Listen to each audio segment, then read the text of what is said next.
What's good, YouTube? It's your boy Cal bringing you another video on the channel today, baby. So today we're going to be reacting to Eckhart Tolle. Now, I know I really don't ever do videos like this on this channel, but I think this could bring a lot of information to this channel and help individuals understand, I guess you could say, a deeper side to themselves, maybe in an easier way, because by no means am I the best conceptual explainer or teacher of this information. I'm not calling myself a teacher, I'm not calling myself a guru by any means, even though those are just labels and we are all equal. I think this could really help individuals relate and kind of just deepen their own conceptual understanding as well as applied understanding within their lives on a daily basis. So Eckhart Tolle, my boy, was a catalytic role in my spiritual awakening process. His book, The Power of Now, tremendously realized who I truly am, beyond my thoughts, beyond who I think I am, and really just the way he goes about approaching his softness, his calmness, when he teaches, and the way he does it is, at least for me, I can really relate to, and it's very gentle the way he does it. I'll put it like that. So without further ado, we're reacting to how to calm the voice inside. So let's take a look at Eckhart Tolle and his teachings. What has happened through the gradual evolution of thinking is that now humans tend to overthink. There is a lot of not only unnecessary thinking that generates unnecessary and in many cases non-existent problems, such as when you lie awake at night in bed and start worrying. Okay, right there, that is one of my biggest problems right here, right now.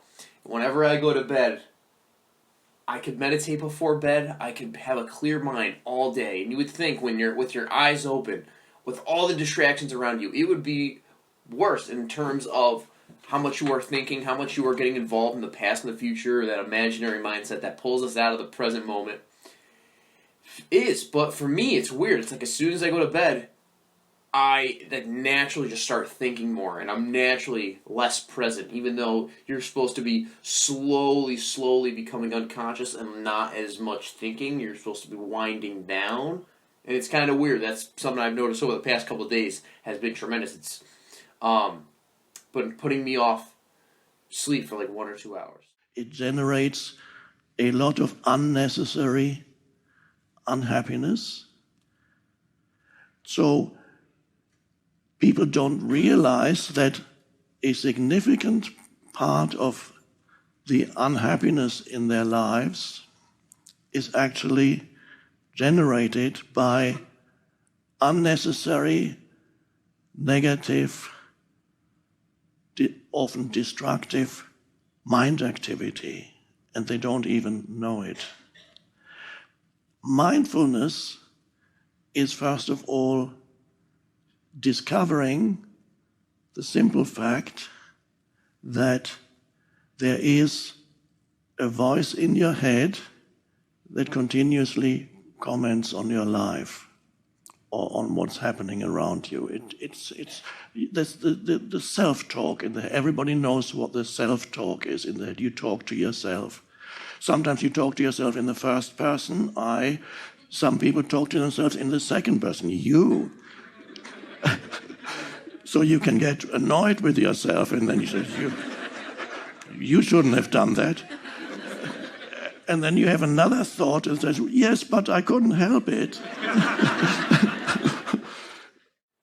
Yeah, so I mean, like, what he's pointing out there, is definitely something we can all relate to, I feel so. Thoughts continuously come up within everything. I am always thinking, obviously I have been able to lessen that thinking, but I think he points out a really good thing here, in the sense that when we think, we create a lot of unnecessary built-up crap around the actual situation at hand, right? We think of a bunch of different possibilities, we think of a bunch of different alternatives, and that's good, right, when it's necessary, but when it's unnecessary, it can cause a lot of fear, anxiety, because you're like, oh my god, all these different things can happen, even though none of them have actually happened, right? And so all those different voices, all those different thoughts that come up can kind of create a contrary and, I guess you could say, opposing effect within our mind and generate a lot of suffering. And you might even get a third voice come in, and whatever it says, why can't I get out of my self-talk? That's self-talk too. But it's an amazing first thing, what I call the first awakening, spiritual awakening, is something very basic and something very simple. It's the discovery that there is a voice in your head that always talks to you, mostly silently. If it talks out aloud, then you're continuously, and there's nobody around, then you are considered insane. And that's only if it's loud, but most people have that inside their heads and they are not considered insane, it is considered normal. But there's not such a big difference between the two. And sometimes when you listen to, there might be a man walking in the street muttering, oh, this fucking, and you say, oh, he's really insane. But it might be that you are doing the same, but it's just not out aloud, it's in your head.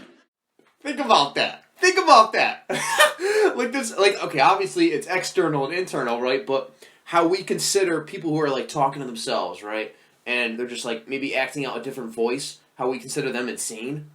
But at the same time, we're constantly judging, analyzing, and just looking at people for who we think they are rather than who they actually are, right? And I was thinking about this today. It's very hard to judge someone that you know very little about. Like a new neighbor across the street just moved in, And my first impressions of him, he seems like a nice guy. But I was like, how do I know he's a nice guy? I know nothing about this dude, right? And it's not fair for me to make an assumption, a full, complete judgment based off such the little information I have. And another thing that he touched on was like the very basic spiritual awakening process. How you can see your thoughts, that voice in your head for the first time. It's like that veil has been uplifted and you're no longer in the autopilot stream of thought, right? And you have inner space. You realize that you are the attention behind the thought, which the thought is appearing in your attention, right? And then you connect with that attention. And so many individuals, so many of my friends, including myself, become unconscious of who they actually are, right? They think they are the cloud within. They think they're the cloud, right? But the cloud appears within the sky. That they're actually the sky surrounding the cloud. The cloud's temporary, but the sky is always there. I should have said that. Why didn't I say that? Next time he does that, I'm not exactly know what I'm going to reply. And it goes on and on. Or you lie awake at night and start worrying. You wake up and, oh my God, what's going to happen? What if that doesn't work? And if that goes wrong, and what if he does that, and then you go into it, you get drawn, one thought leads to another thought and another thought. Oh my God. And then the body cannot distinguish between an actual reality, an event that's happening in the real life, and what your mind is saying. So when you have fearful thoughts, the body reacts to every fearful thought, and that's an emotion. The body reacts with an emotion, the emotion you feel in your body. The body cannot distinguish between an actual event and a thought. So when you think fearful thoughts, the emotions you feel are the emotions that are saying, I am in danger. There is an actual danger here. So you feel the emotion of fear, anxiety. You might feel agitated, and it's not only not pleasant. If you indulge in that kind of useless, dysfunctional, destructive thinking, year after year after year, it has its effect on the body, and it decreases the ability of the body to have the energy to fight disease. Even mainstream medicine is discovering the connection between your state of mind and your state of health. So what he just said there is spot on, right? I mean, there's no doubt about it, right? Because even though in our conscious minds we may think like, oh yeah, I'm just having a thought right now, this is imaginary. Your subconscious mind that doesn't know words, it only picks up on the images you show it and the patterns that it is revealed to, right? It doesn't understand language, it doesn't understand this reality that we've made, right? It thinks it's just reacting to what it feels as though is a real situation, right? So like he said, if you're having those thoughts, if you're having those fearful, I guess you could say, portals of your mind and realms that you're constantly in, then you're going to constantly experience that, and it's going to take an effect on your body, right? And your body can't tell the difference, right? That 5 to 10% of your conscious mind can, but that subconscious, which you are programming over time, can't. And over time, we can see that this, through conditioning, this becomes our primary and dominant state. And once this becomes our primary dominant state, we're living in a fight or flight situation constantly, right? Our bodies think that we're constantly in need for survival, right? And we have to do things, and we're constantly being threatened by our own thoughts. It's very self-deceptive, it's very self-destructive, but this is how we've been conditioned, and this is the evolution of consciousness up until this point. And so gradually we are seeing, in the past they denied it completely. They only looked at your body, and not only at didn't just look at the totality of the body, even within the body, they just looked at one particular symptom, what's wrong with that particular organ. And you have, of course, in mainstream medicine, you have specialists. I'm a specialist for the liver, a specialist for this and that. Not only not taking into account the totality of the body, but more importantly, not taking into account the totality of the person, which includes the physical body and the mind. So it's vitally important to discover, first of all, that there is a voice in your head that indulges in self-talk most of the time. And for many people, interestingly enough, that self-talk, for many people, is not always negative, but for many people, it is more negative than positive. A good event that happened yesterday, you might have gone to a nice reunion, or you went out into nature and you witnessed a beautiful sunset. Okay, you can remember it today and think that was a beautiful sunset, or we had a nice talk yesterday. But you can't do that much thinking about a nice event. But the mind, when there's something negative that happens yesterday, somebody offended you or didn't give you the attention that you needed, that you wanted from him, then you can start thinking of how, oh my God, what he did, he's really... Next time he does that, I'm going to say that, or he really should. Why doesn't he? You can go on for a long time dwelling on something negative much longer than dwelling on something positive. It is so, seemingly a negative event is much more food for useless mind activity than a positive event. And this is why for many people, a significant percentage of their mind activity is negative. Because that is what they're used to, right? They get raised up in a home that breeds negative thought, breeds negative perspectives, right? And there's nothing wrong with having a negative perspective. There's nothing wrong with having a positive perspective, right? Ultimately, you want to... Obviously, positive is better than negative, right? If you can always come back to a positive outcome and keep going with whatever goal standard you're going for, that's obviously great.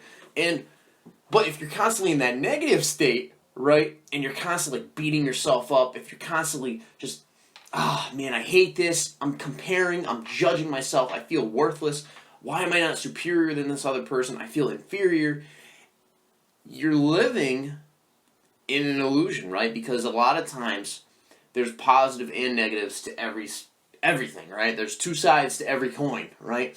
And the more that we can look at the isness, the more that we can look at the neutrality of what's going on, right? And then we can take a step back, kind of like what he said, and just observe our thoughts, observe like what is going on. Why am I always gravitating towards the negative?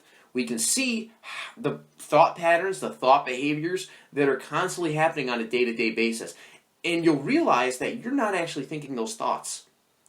That's just your body on autopilot, because you're used, although the content might be different, right? That analyzation and kind of like the general area of negativity will be on that autopilot mode, because you're not used to thinking positively. You're not used to being optimistic. You're not used to being, okay, although the situation may be dog shit, how can I take a positive perspective and change the way I'm approaching the situation? You're used to being a pessimistic, and I'm not saying you in general watching this video. I'm saying maybe in general, including myself, sometimes we get in the habit of thinking negatively. And once you begin to calm that voice, once you begin to be able to be aware of that voice in your head, it will start to calm down, because it's not controlling you, right? You're controlling it, and it's being a tool when it's necessary. And so, how can we counteract this? How can we allow ourselves to observe the negative thoughts and then change that over time to something that can be more preferable, right? In my opinion, I believe meditation is one of the best ways.